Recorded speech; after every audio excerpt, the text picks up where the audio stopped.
So Sharon St. Pierre is a licensed clinical social worker with over 13 years of experience working with children, individuals, and groups regarding multiple mental health issues. 3 years ago, she joined the Archdiocese of Los Angeles as the coordinator for the Merciful Companion Ministry, which offers healing for women and men after a pregnancy loss. She also consults with a nonprofit in San Diego, and she travels throughout the country training other mental health practitioners on how to offer this kind of counseling. Part-time, she also runs the counseling department for Catholic Charities in Orange County, and she's a mother of 4. Yes. Wow. Yeah. And has been married for 17 years. That's the hardest job right there. The mother trying to do all this together and balance all that's amazing. So without further ado, please welcome Sharon St. Pierre. Thank you. You're so sweet. I guess I don't need this, huh? No, I don't need that one because now I have this one. So thank you so much for having me, Cambria. This is really such a big treat because this disenfranchised grief that I'm going to share with you and compassionate listening with the Merciful Companion and By Your Side LA at the Archdiocese is still semi-new. 3 years in the making of it, and we really are trying our best to get the word out about educating folks like you as to what this is so that we can spread the safe haven to those men and women that are hurting out in our communities. So I'm very thrilled about this opportunity, and I will go where I need to go in order to help share this important news. But before we get started, it is important for me to know who you are and what your role is. So Colette, you were sharing that you do children's ministry K through 5th grade. Yes? Okay. And if we can keep going. I'm her assistant. Okay. Okay, great. So partners here. Ma'am, what do you do? I'm the director of community services. Great. Outreach. Okay. So like case management, resources for the community. Okay. Wonderful. Okay. Oh, okay. So thank you. You're welcome. Hi, I'm Laura. I'm the assistant to the director of community services. Yay, teamwork. I love that. Woohoo. Mary, director of volunteers, also spiritual director for the parish. Awesome. A much needed venue. We often refer to spiritual directors in part of the ministry that we do. I think this gentleman is probably well known. Yes. I'm Deacon Jay, and I'm involved in a little bit of everything. I'm Candy Kruger, and we're involved in baptism and bereavement. Wonderful. And you're the missus, right? Great team. Thank you. Hi. I'm Carol Joan, involved with accountant in the finance department. Okay. I'm Jane Lee, the business manager, Business. spiritual director for Getting Money. Great.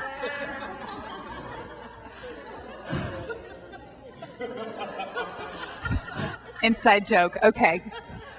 Patricia Plesha, operations. Operations. Break that down for me. Facilities. Awesome. Perfect. We know Madame Mary. Mary Ternan, pastoral care director for the elderly and the sick. Excellent. Jose Mena, maintenance, church taker. Church what? Caretaker. Excellent. Can you?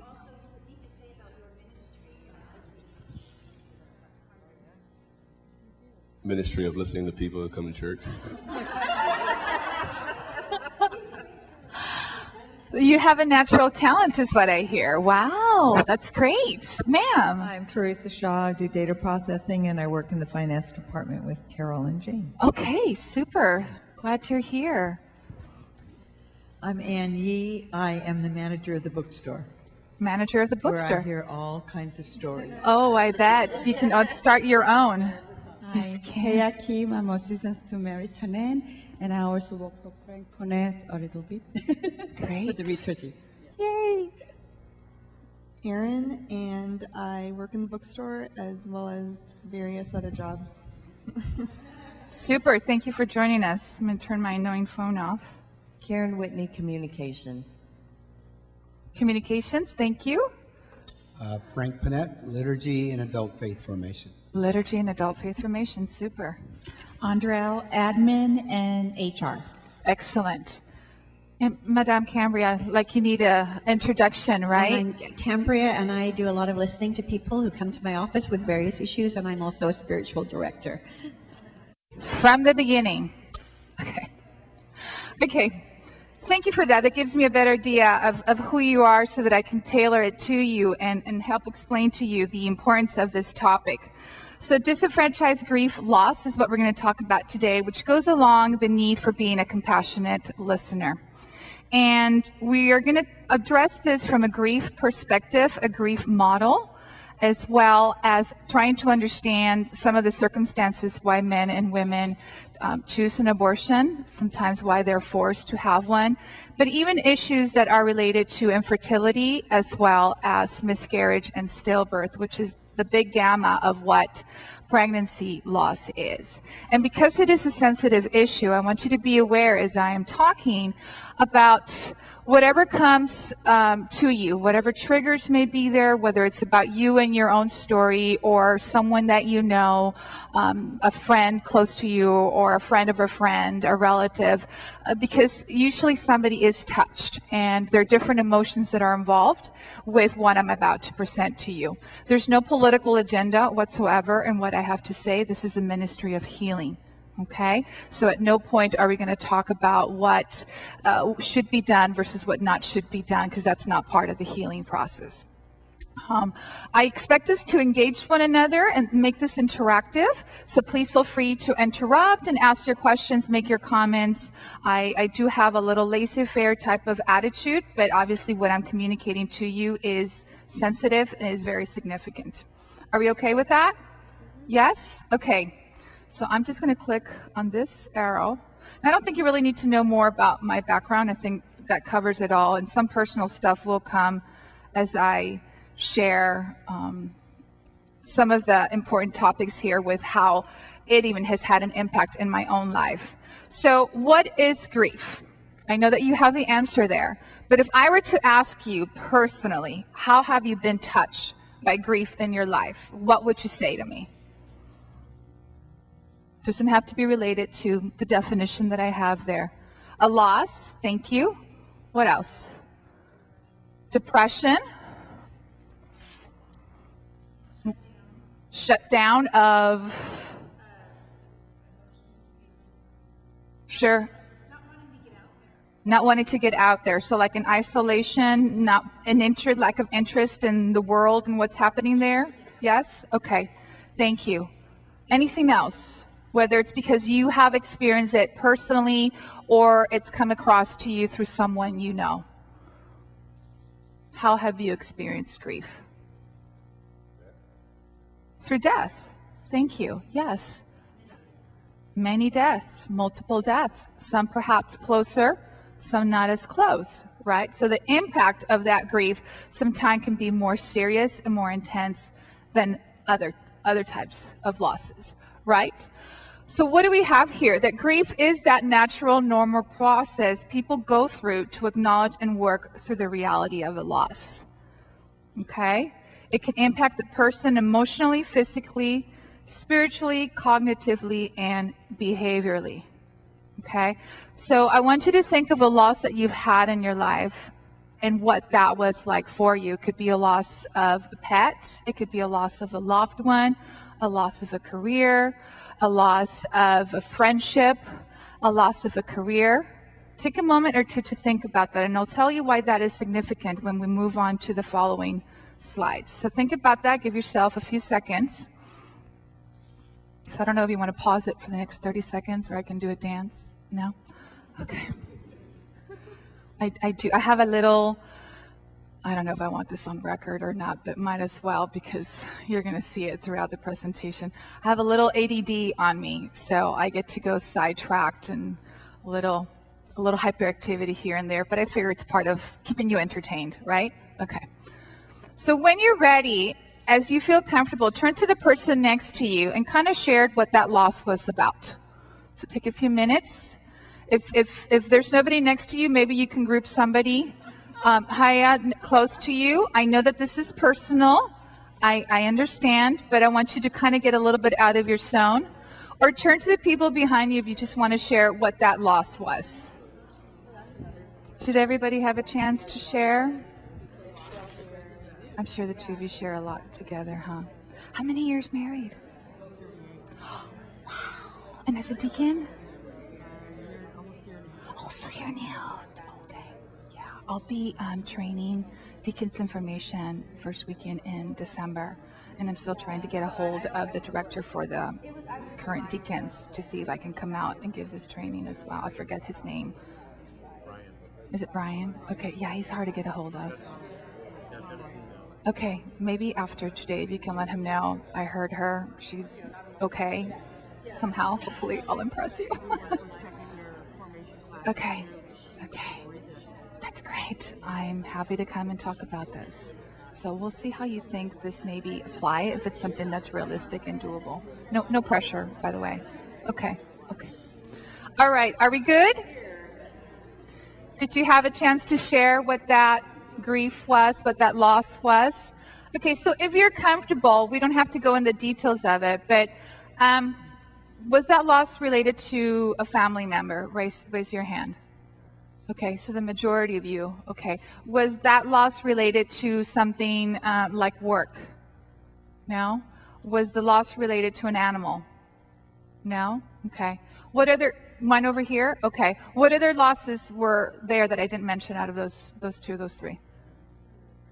Career, friend, relationship. Okay, anything else that wasn't? A change, like an emotional change of the person. Okay, great.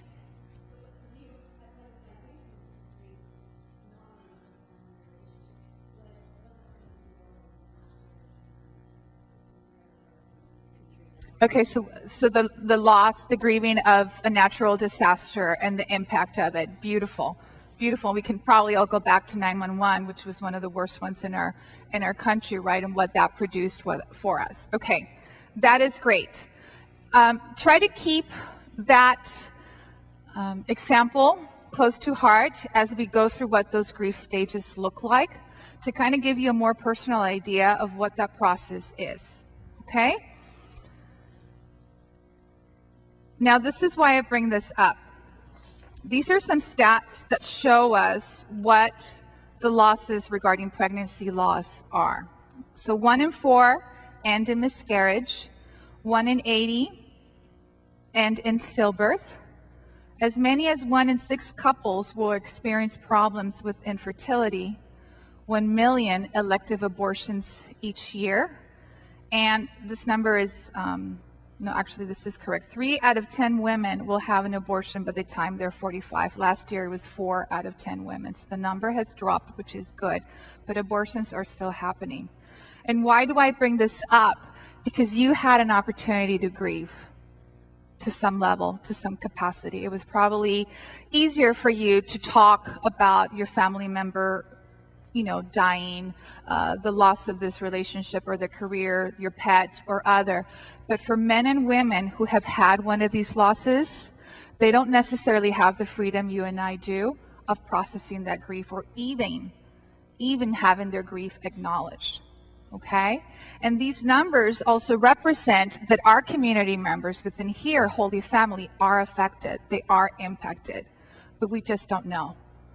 Okay? We don't know because our communities have not been created as a safe place for them to speak up about their loss. And there's not that I'm blaming here, it's just the reality of what goes along this kind of stigma with abortion, miscarriage, stillbirth, and infertility. Does that resonate? Does that seem to make sense for you? Okay, this is the impact of what is happening, and this spreads, like I said, throughout our communities. So Doka is a psychologist who came up with this term of disenfranchised grief. And what it is that grief that is not acknowledged culturally. The loss that is treated as a non-event. So we know that abortion is legal in our country, and that may change. We don't know, right? But it's not a grief that is recognized. They're not entitled, in other words. And we get that over and over again with the Merciful Companion ministry that I lead. What that is, it's lay people that are trained by me to offer the initial support to someone who wants to start their healing process, men and women. Okay? And it's very common for us to hear them say, I can't talk to anybody about this. You are the first person that I know. You're the first person that I can tell. without knowing us face to face over the phone, there's that sense of urgency. Who else can I tell? I have nobody else. I can't tell my mom. She's a practicing Catholic. What is she going to think? Right? And some of this is years of keeping it hidden and quiet. Some of it isn't. When I first started this ministry, my experience and my research was showing me men and women call after multiple years of the pregnancy loss.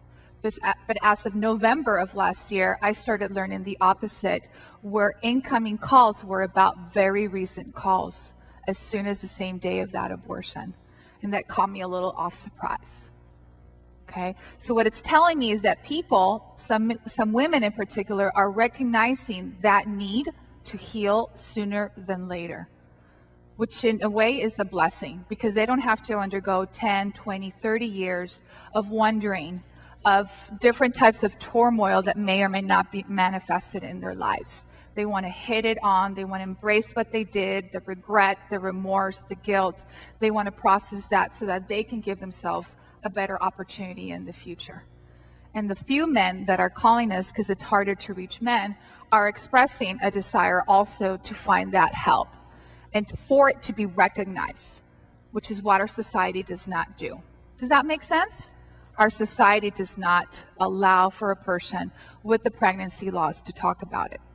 Now, the majority of the focus is always going to be on the woman. She carries the child, right? But the male population tends to be ignored because of that. When in a couple, in a marital relationship, for example, if you think of a miscarriage, that baby is his as well. But the mom, the woman, goes out of that hospital or clinic with a checklist for the husband of the many things that he needs to do in order to take care of her, not even acknowledging that the death was also his. Okay, so we, in the medical profession, we're not necessarily doing any benefits to helping the male start the healing process. We continue to focus just on the woman, and that's incorrect. There's two that are affected. But if you also think there's a grandparent involved, there could be an aunt or an uncle involved, okay? There's more people, so it does not just stay to that woman. It expands. And so you see that the numbers that I first showed you and that the statistics are limited. Because out of 4 of those 10 women that will have that abortion before they're 45, or 3, excuse me, that doubles because there's men linked and men associated, right? Any questions so far? How is this sounding? Are we good? Okay. Okay. So now let's turn to this grief process. And the model that I like to follow is that of William Worden, who's also another psychologist. And you may be more familiar with the 5 stages of grief. Anyone? Denial. Oh my gosh, I should know this. Bargaining, despair. I don't think I'm going in that right order, but you get it. There's 2 more. What are the 2 others? Acceptance. Oh, hello. Yeah. And what else? What's the last? Anger. Okay, so those are incorporated in the model that you see with Worden, and I want you to pull out your little pamphlets, brochures that Haya so kindly printed out for me. I put this together with the help of a co-worker in Virginia to give men and women a little more information to understand their grief after a pregnancy loss. And if you turn to the section of the 4 tasks of mourning, inner part, that's where I want you to follow me. So first of all, grief, whether you choose to go with the stages of grief or not, is never linear. So even though I have this aligned like this, you don't go from one to the other. Let's be clear, and I think you probably get that. And even think about, again, that example that you shared at the beginning in your small groups. You may have gone through some of these stages, some of these tasks, like you may not. Maybe you just did adjust the reality of the loss, and that's all you needed, right? Or maybe you started with trying to find that enduring connection with the deceased one. Or maybe it was a combination of everything, or you were in and out, in and out. That's really what the grief cycle is. But what happens? Does our society really give us the time to grieve? How many days do you get off if your loved one passes away?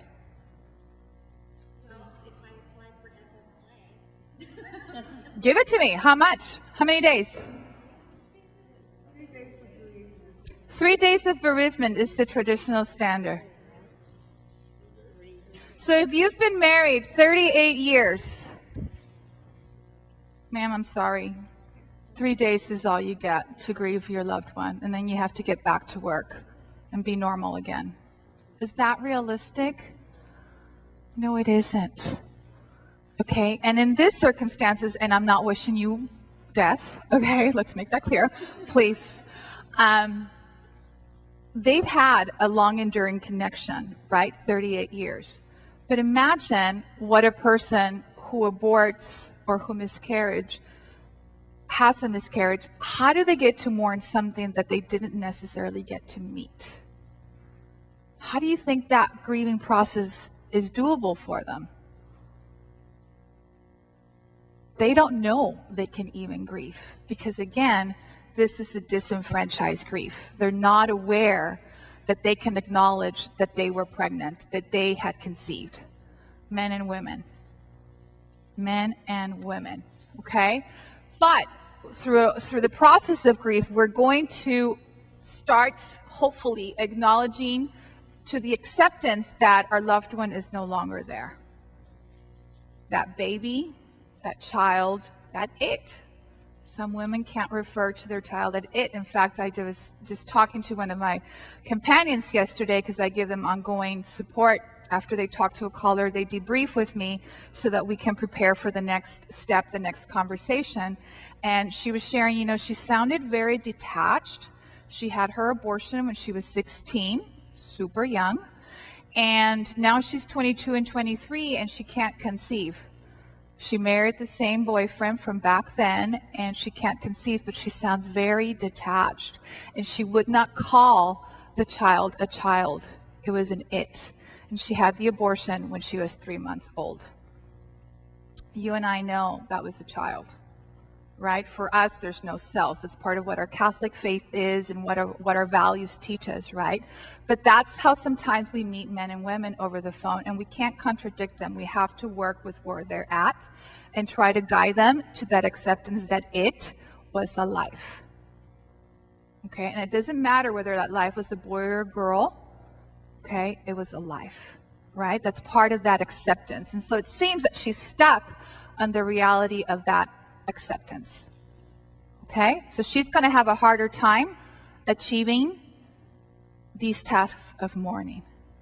Okay, the processing the pain of the grief is one of the hardest ones that we're encountering in the ministry that we're doing. It is when we have to acknowledge, express, and process our feelings in order to understand and work through them. This requires suffering. Raise your hand if you like to suffer. No one? We don't like to suffer, which I think it's a part of the reason why we're limited in terms of how much time we're given to grief, because it entails suffering. But it's much harder to face suffering when you made the decision to lose that child, because of that sense of guilt. Okay, and with miscarriages, we find a similarity in that responsibility that the men and the women feel for the added stress, the financial problems, right? The miscommunication that was happening that may have triggered the loss of that child. I'm currently working with a Latina woman for several months now. This month would have been the month that her baby would have been born. She has a living child, a daughter who is 8 years old, a little lovely girl, very kind to her mother, and they lost their baby at 8 weeks. And she feels responsible because her doctor told her, you're going to need bed rest. And she lifted up the laundry basket. And she feels that that's what led her to lose the baby. It wasn't her fault, but she blames herself. And so we're stuck in that process of this grief. See how that works? Okay, and so she cries. She cries every day. She misses her son desperately. and she was able to have a service at a Catholic cemetery to help her with that healing process, which is beautiful, and it has to do with task number 4, the memorializing aspect. So what happens after death? Again, we have to adjust to a world without the deceased. This means that we have to realize that we can never go back to the person we were before. And then again, a lot of it depends on the connection and the relationship that you have with that person. But if you think of, what's another stigmatized death? Suicide. Okay, that's something else that it's not easy to share. You know, my brother-in-law committed suicide and he's left 3 kids behind. Okay, it's not something easy. But what happens is that sometimes we want to go back to being the person we wanted to be before that death, and that's not the reality with grief. Again, depending on the level of the intimacy of that relationship, right? But even if we think it's something broader, let's use 911 for example. I'm certainly not the same person that I was, those many years ago. I was impacted by that. I still have the vision of seeing those airplanes collide into that building and wondering what happened, right? And it's something that with it, and every anniversary I relive. Does it have an impact on my day-to-day life? No, but it was certainly very hard when it first happened. To realize the evil of certain people was a very dark reality for me. Okay, but I went through my own process of grief as well. And I'm not the same person that I am. I'm definitely more overprotective of my children, definitely more aware when I fly out to my surroundings, which wouldn't have been there before 911, right? Okay. And then another task that we have of this morning is finding that enduring connection with the deceased in the midst of embarking on new life. So this has to do, like I was saying, on finding ways to memorialize and allowing you to have those thoughts and memories of the deceased one, okay? Again, what happens when a man or a woman has lost their child is that because of that sense of guilt, they don't feel they deserve joy and happiness again. They don't feel they deserve to start life again and continue the next step of life. One of my first callers was a psychology student in the Santa Barbara area. And after, I think it was conversation number 3, I asked her, so what did you do over the weekend? Oh, I went to a concert in LA and I actually had fun. And then she caught herself and she said, wow, I actually had fun. I'm like, well, are you not supposed to have fun? And then she said, well, isn't that betraying my child if I have fun? Because I caused the abortion, I decided to abort. I'm like, no, you can find joy in life again. In fact, it's a good sign if you can have it. It means that you're moving forward and processing that loss. Okay? We don't want anybody walking around with the big A on their forehead, men or women, or the big M for miscarriage, or the I for infertility. Ooh, my spelling is really bad. We don't. We want to take that out of them because we want them to be welcomed in that process of grieving. Do you know what I mean? So it was a big, big breakthrough for her to realize that it was okay for her to have fun. And more so without the drinking, which is part of what she was doing to numb herself. And we're going to talk a little bit about what that looks like as well. Any questions on this? Why do I bring this up? Again, because a person who's had a pregnancy loss doesn't necessarily know that they can go through this process of grief, this process of mourning. Does it make sense to you? How come? Please ask me if I'm not being clear, because I do want you to understand this information. Are we good? Airborne, by the way. Keeps me going. Have yet to get, I better not say it because then I'll get sick, right? Knock on wood. Anybody superstitious? Just on that for me. Okay. So, in your experience, what do you think? Can people grieve the same? Deacon, you're shaking your head no. Tell me, why not? Let me get you in the microphone because this is going for your peeps, right? I don't know how to turn it on, sorry. Do we know? Is it on? Was. Oh. Right now it's on. Okay. People grieve in different ways at different times for different reasons. Mm-hmm. They may grieve today because they smell a scent that reminds them of their loved one.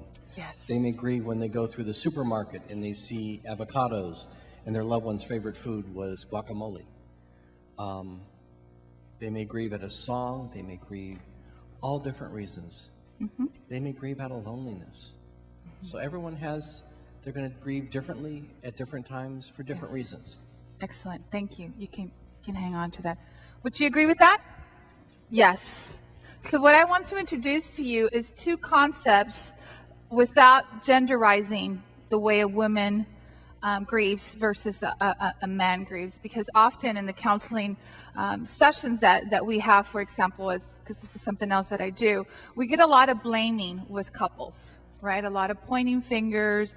Well, you should do this, and why can't she stop the crying? And I can't believe he started a new kitchen remodeling project, and why can't he sit down with me and listen to me cry, and da-da-da-da, and the list can go on and on and on. It's really, what is happening is that there's a disconnection between the two of them because they're not understanding that they're grieving differently. And this can also happen within a family setting. If, grandma is there to help out for a length of period, or grandpa, or even siblings that come along, depending on the family unit, we can have that lack of understanding of who is grieving the way they're grieving, right?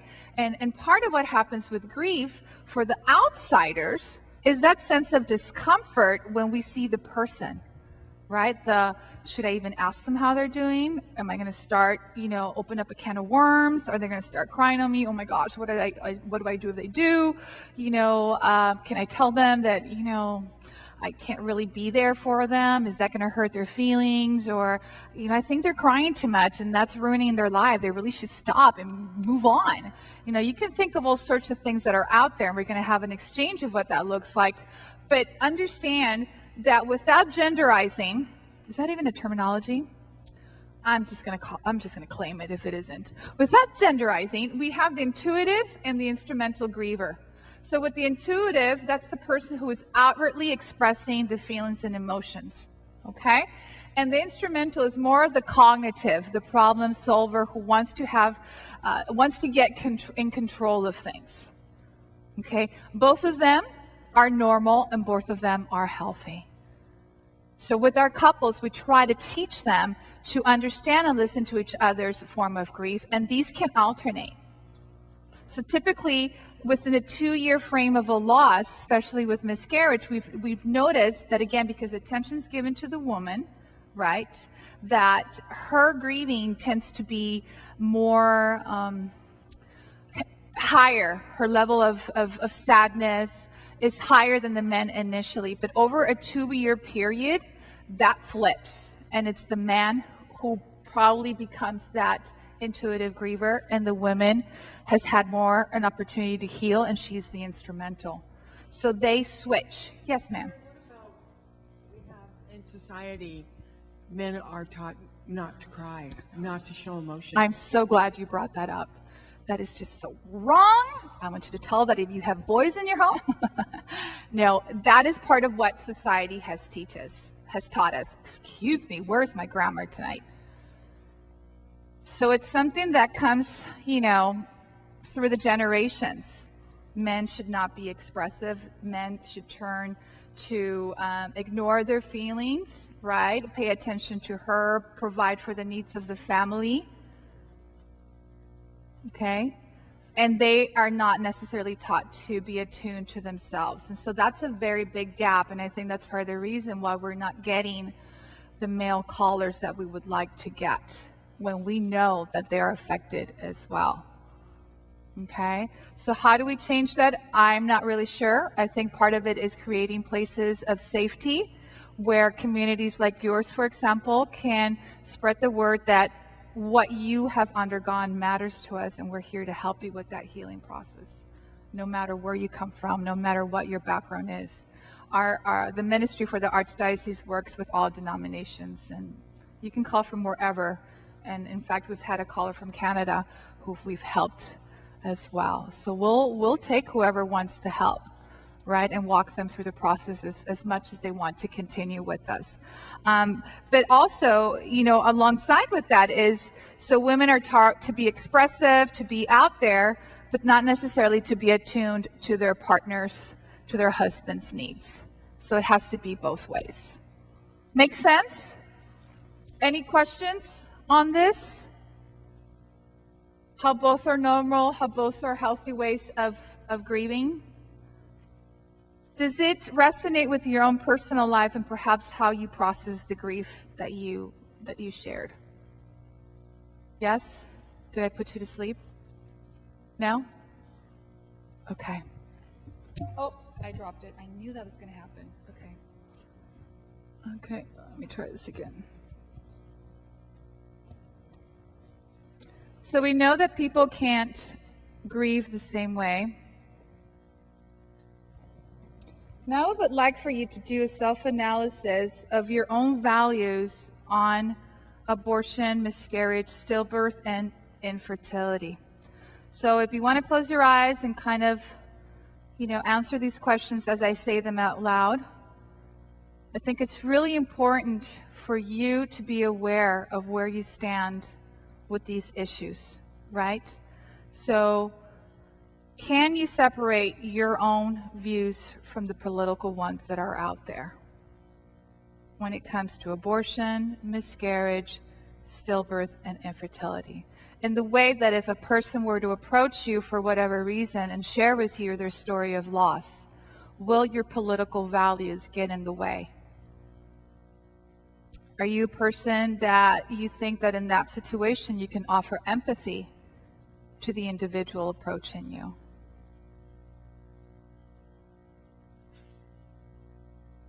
If you've had the experience, that's funny, the gentleman was curious about what we were talking about. Come on in. If someone has shared this type of loss with you, or something similar, some other story of loss, has your heart ached where you felt you didn't want to see the person again? Or someone very close to you were to approach you with your personal story, would that be your reaction? And that has happened to a recent caller of mine. She shared it with someone she thought was her best friend, and all she got was condemnation and judgment and blame, a lot of blame. And on the next day, the same girlfriend called her and said, I can no longer be your friend because of what you did. Are you left troubled knowing of the reasons why an individual aborts? Why if a man would come to tell you, I had to tell her to abort because we just didn't have the means for that child? Or when you hear that a couple had multiple losses, even stillbirth. I mean, if you think of in vitro, right? You get pregnant with 4, but you can only keep 2. There's losses there. And I know that our faith doesn't promote that, but people still do it, right? So are you left troubled knowing those circumstances of getting pregnant? Are you troubled when you find out that a dear couple friend of yours is struggling with infertility? What does that do to you? And are you the type of person that wants to fix the situation when someone shares their troubles to you? Are you a fixer? Now, why do you think I'm asking you these questions?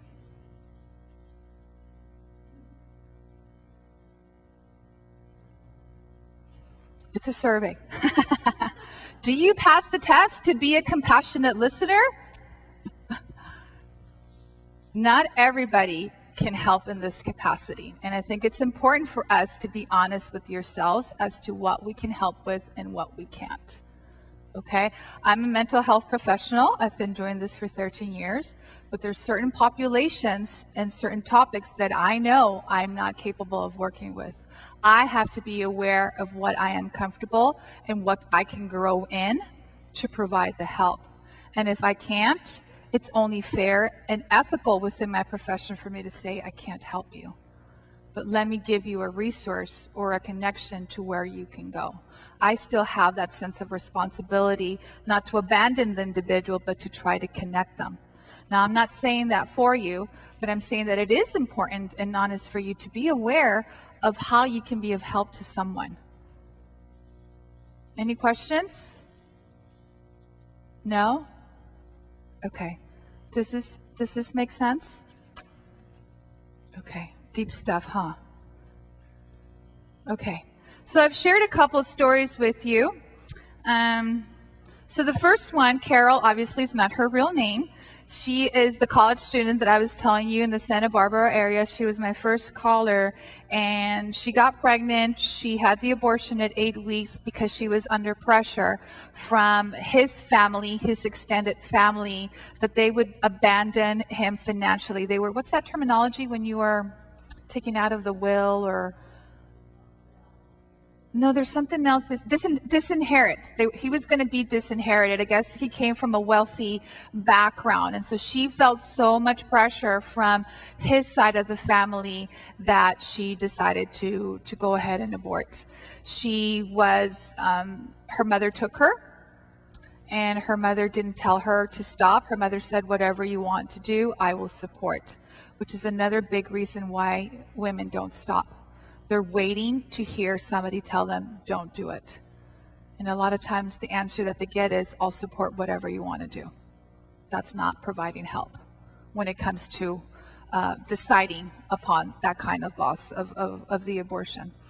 So when I got the call, she was heavy into drinking, and she was also taking NyQuil because all she wanted to do was numb herself. She could not go through that stage of processing the feelings surrounding the loss of her child. So I had to do a lot of work of hearing her story, discovered that the relationship she had been was an abusive one, an emotionally abusive one, and that she also had a history of an eating disorder. I don't treat eating disorders, so I had to refer her to a specialized center for that. And I also had to refer her to her head doctor for antidepressive medication because she was on the verge. There weren't suicidal thoughts, but she was getting very close to them. So I kind of prepared her for that, and she was very willing to go. She didn't reveal the reason why she needed them, but the doctor saw enough to give her the antidepressants, and that stabilized her so that we can continue our conversations. Our ministry touches upon 6 topics that we walk through them, and I was able to do all 6 with them. So she was in a much better place at the end than when she started. So she had stopped the drinking, she had stopped the NyQuils, she was more open and had found a support system within her college of whom to talk to. One which was not her roommate, who had also had an abortion.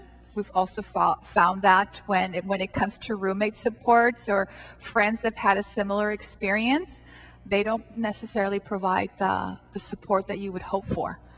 They're more of a denial, you will take care of this, don't you worry, and they walk away from the situation. So she had found a support system, and she had named her child and recognized the child's gender. So that was a big, big thing for her as well. Okay, so that's Carol. And then we have JC, Latino male in his 60s. So Carol was in her last year of college. So what does that make you? 21? So around 21, 22. JC is in a much later part of his life. He's in his 60s, and he hears me talking at a Spanish radio station, and he decides he needs to talk to me directly. And so he calls me. He's like, I just need to tell you what I did and what kind of man I am. And he goes on and on to tell me that he had been manipulative, he had taken advantage of women all throughout his life, that women were just drawn to him, and he loved it, and he had contributed to 2 abortions. So later on in his life, after losing all his wealth, he had a conversion where he came to the reality of what he did. he went through confession and started that process of healing, but he hadn't told a single soul about it. Now, he did have one living child. He was unwed, but he had a living child who was undergoing a depression. And that struck his heart because he did not want to lose that kid. And that triggered him to have recognized, oh my gosh, but I've lost 2 others. This is in his 60s. Okay? And then we have Luz and Tito, and this is a couple who lost their child through miscarriage, and it's part of the women that I was sharing with you whose birth of the child is this month. And they're struggling together, but they're doing this together. They're crying together. They were able to name their child together, and they were able to bury him, have a ceremony, but it's still not an easy process for them. There's still a lot of crying and lamenting and longing for this child, which is very typical. And like that, I have multiple stories that I can share with you of men and women in different points of their life. I think part of what happens is the ignorance in a way that men and women don't realize what their true dignity is, right? And so the premarital sex takes place, and then they're caught in this crisis situation of, oh my gosh, what do I do, right? I'm a teenager. What do I do? Sunday was not yesterday. Sunday was 2 days ago. Okay, my 4 kids do this to me. My 4 kids send me all over. I don't know what day we are. So Sunday, it was beautiful. I was at a parish in, what's the name of that city? Encino. And the mom was sharing that her son at 16 years of age has premarital sex, impregnates this girl, and the girl decides to abort. He was devastated because he wanted to keep this child. Okay, a year later, same girlfriend, same situation. Pregnant, she aborts. His side of the family wanted to keep the child. Her side of the family said, no way. Turmoil relationship. Fast forward, he becomes a Marine. He just met a woman, and he's going to marry her. Why? She's pregnant. This time, he wants to make sure he's going to provide for that child and not have that child aborted. Okay? And interestingly enough, that woman has 2 children who would have been the same age as his kids were. So it's a beautiful cycle. I'm not sure how conscious he is about this, but the mom certainly is. But sometimes God grants you the graces to try to heal in very strange ways. But the premarital sex happened, which is my original point. So it leads to a crisis situation. Now, it does happen with couples, too, that they may decide, we're done, and then a surprise baby comes, right? Not every couple is always going to be open to life like we would like them to be, right? Or what if that child comes with special needs, right? What if it's Down syndrome or something else? You know, sometimes doctors present such a negative picture of what that child is that couples do decide, we don't want our child to suffer, we're going to terminate. And then they have to deal with that loss, right? And it's also a loss if the child is born with special needs. But that's a whole different subject, right? A sense of loss, a sense of mourning that happens at one level or the other. Okay, so when that person realizes what their dignity is, what their true dignity is, and how they're viewed by God, it changes the sexual patterns that they have in their life. And that's an example of this woman that I'm working. She's not Catholic, she's of a Christian denomination, but she's finally come to that reality. That after all her promiscuity and getting herself pregnant, she's now in her 30s, and having to terminate, she is regretting it. But now she knows better. And it's not the self-talk, oh, I'm going to do better, and da-da-da-da. It's the genuine one, the one you know that a transformation has taken place. And that's beautiful. So different aspects that we try to slowly bring to their light, depending to the level of trust that we have with them. But here's where it applies more to you. And I've given you so much background, and I hope I haven't overwhelmed you too much with that information. But it's not as simple as telling you, I had an abortion. or I just lost my baby to a miscarriage at 5 months. There's more that goes along to that. And so the more you understand where that person is going to be coming from, the better your empathy is going to be. And not because you're meant to counsel them, okay, like I can. No, because you're meant to be that compassionate listener for that individual. Okay? So I'm giving you some examples of things that work versus things that don't work. And this is personal experience. This is anecdotal experience from our callers telling us things that have hurt them. Okay? And it may look very basic to you, like, oh, I wouldn't say that, but trust me, it's been said. And I don't think people are malicious when they say it. I think it comes from a place of love, but they don't understand the judgment that comes behind it, the criticism. Would you agree? So, what to avoid? Why don't we start with that? It's not a big deal. So you lost a baby, you're going to have another one. Okay?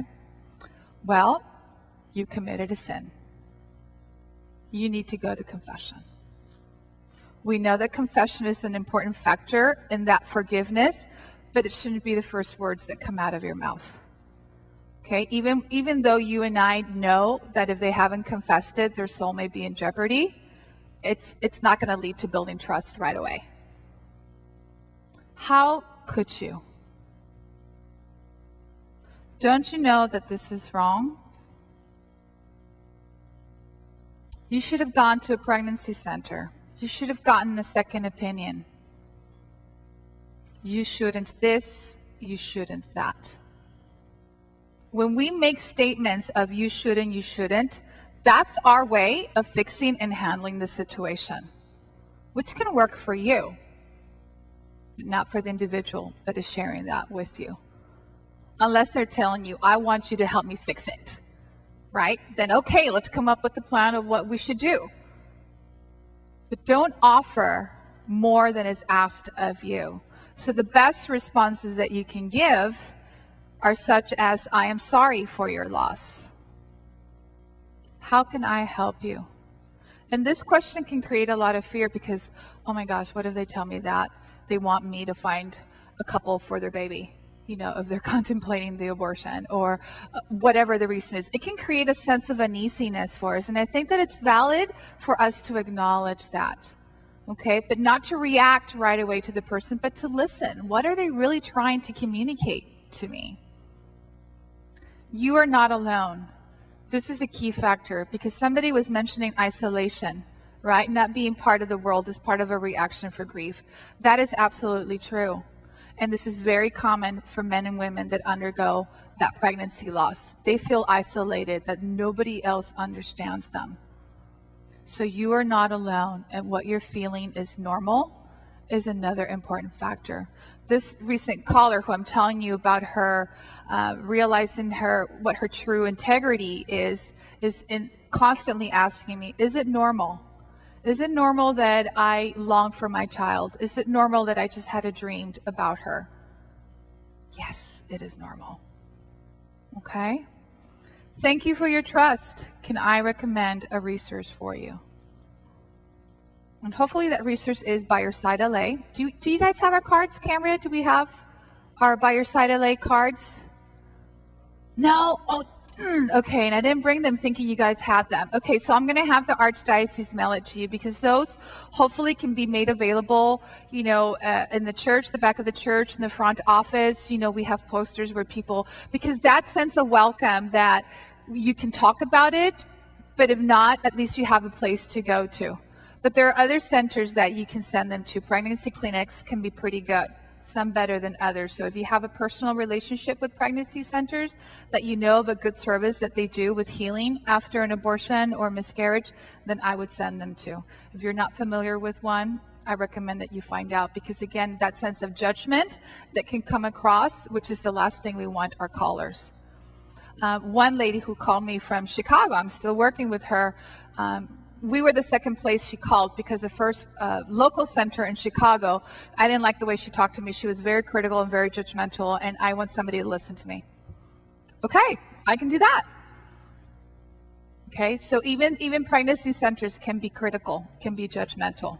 Okay, that's why I was asking you, can you separate yourself from your own values if somebody were to approach you with this type of loss? Very key, very important. Okay, so further on, ways that you can help, basic things. Listen to their story without interruption. It is okay to be silent and listen. And sometimes that silence is uncomfortable. You don't know how much they're going to tell you. They're going to go off on tangents. You may be in a hurry. You may need to get to home because they may catch at the most inappropriate time, right? The value, again, of saying that they're not alone. Acknowledging and repeating their emotions. So I hear you say you were in a very desperate situation. I hear you say that you had no choice, that you were forced to do this. I hear you say that you regret it.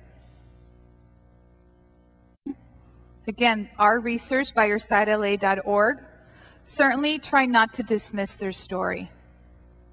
Okay, sometimes it's better to sacrifice having a late dinner if you're going to make a positive impact in somebody's life. Never suggest that there's a right way to feel about their loss and pass judgment, or tell them that you're going to call and then not follow through. Okay, they're left hanging on your very words that you're going to be supportive. If they approached you, it's because something in you made it feel safe enough for them to tell you. You have to honor that. Does that make sense? So I'd like to give you the opportunity, before we close, to do a quick practice of utilizing any of these words. So I'm going to ask that one of you choose to share a story of loss. Make it up. It could be abortion, miscarriage, stillbirth, or infertility. And I want the other person to practice saying one of these phrases to them. I'm going to go back to that one. I'm sorry for your loss. How can I help you? And kind of process what that feels like. So let's just take 5 minutes or less to do that, and then we'll flip it. Am I giving you good instructions? Does that make sense? Yes? Okay, on your marks, get set, go. And I get to drink some water. So one of you pretends to be the individual who had the loss, and the other person provides the encouraging, compassionate listening. So something that came up as I was discussing with Deacon here and his wife is, oh my gosh, mommy moment. What was it? With the miscarriage, the idea with any child that you lose that sense of dreams and hopes for the future. Okay, because I don't know about you, but my own personal story, I told you about the 4, right? But I actually have 5. We lost our second child between number 1 and 2. We had a miscarriage at 7 weeks, and that threw me off because I never ever expected in my life that I was going to have fertility problems, that my husband and I together were going to struggle with that. So it was hard to conceive our first one, and I had to endure some removal of stuff to get that, to get my body in shape, right? But our history, our reproductive story, which a new concept that we're developing here, is the idea that never did I thought my fertility would be a problem. I took it for granted that I could be a mom, just like I took for granted that I was going to get married. But sometimes those hope and dreams don't take place, right? Or they take a curve. So we lost Angela, and then we were able to conceive number 2, number 3, number 4, right? But number 4 came with special needs. Okay, our youngest was born with spina bifida, and that was never part of my reproductive story for myself or for my husband, because there's no genetics that contributes to that. And what that is, it's a malformation of the spine that creates an impact on some functioning of the child. Now, with our little one, it's mild, right? But it's still evident he needs braces in order to walk. Okay, and he needs help with other ways of functioning. But cognitively, he's all there, and boy, he never stops talking. You think I talk a lot? This kid, constantly. Okay, he's got wonderful, wonderful vocabulary. So that wasn't part of a reproductive story. And that wasn't part of how we had imagined our family life to be, right? My marriage, my certainly the way my kids would be, because we take certain things for granted. And when something goes differently, it goes awry, then we're struck with, wow, what happened? Right? And that's part of the loss. And facing those feelings, like Mary and I were talking about, is difficult. Him and I, my husband and I, we both grieve differently.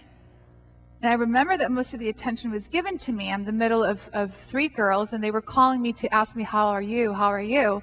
Nobody was paying attention to my husband. Hello, I'm a social worker. You would think that I would know better, right? To pay attention to my husband. I just couldn't. But it hit me when he said one day, as he was sitting next to me after I hung up with one of my sisters, why aren't they asking me how I'm doing? I lost my child too. I'm like, dang. You know, the reality of how, again, the attention is placed on her rather than him, when it should be both ways. So if there's anything that you can get from tonight, is that both men and women suffer with the pregnancy loss. Okay, so as a woman, if a woman were to approach you, ask her if they have a partner, a significant other, how are they doing as well?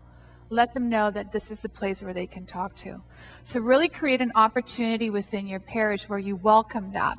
So inviting your deacons to introduce this in a homily, the idea of pregnancy loss and how healing can come through that, right? Your priests.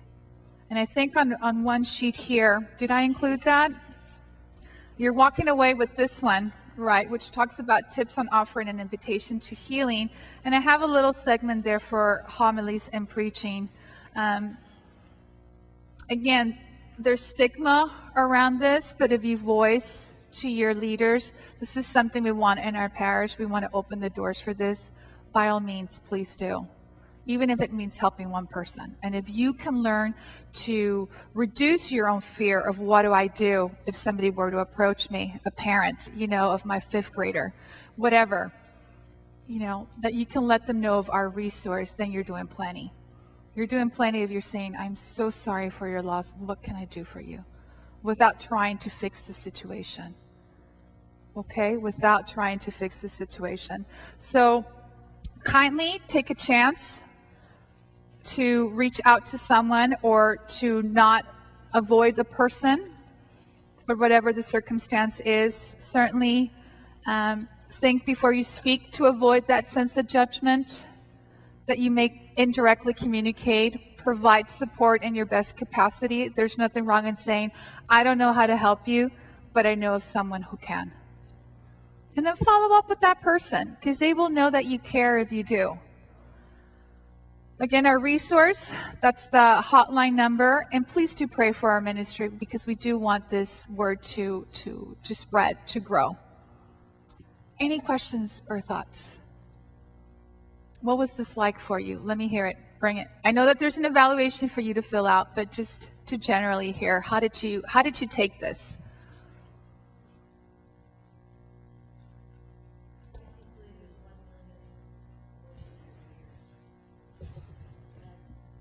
Elective. That means that the women are choosing to have the abortion. That's not even the forced, unhidden ones.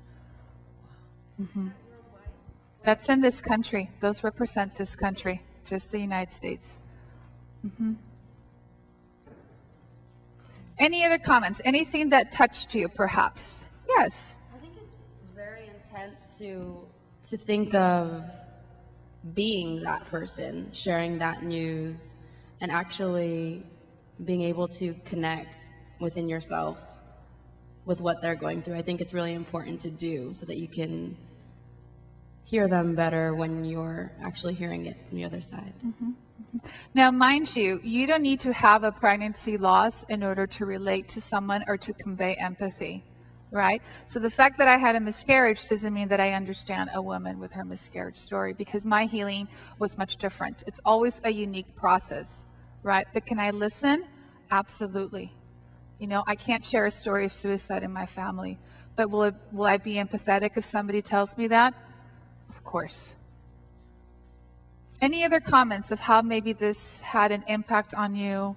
If it's reasonable, if it's something that you think it's realistic for you to do? Silence. Okay. Any questions? Did I miss anything? Anything that maybe you would have liked seen on how to be that compassionate listener? Yes.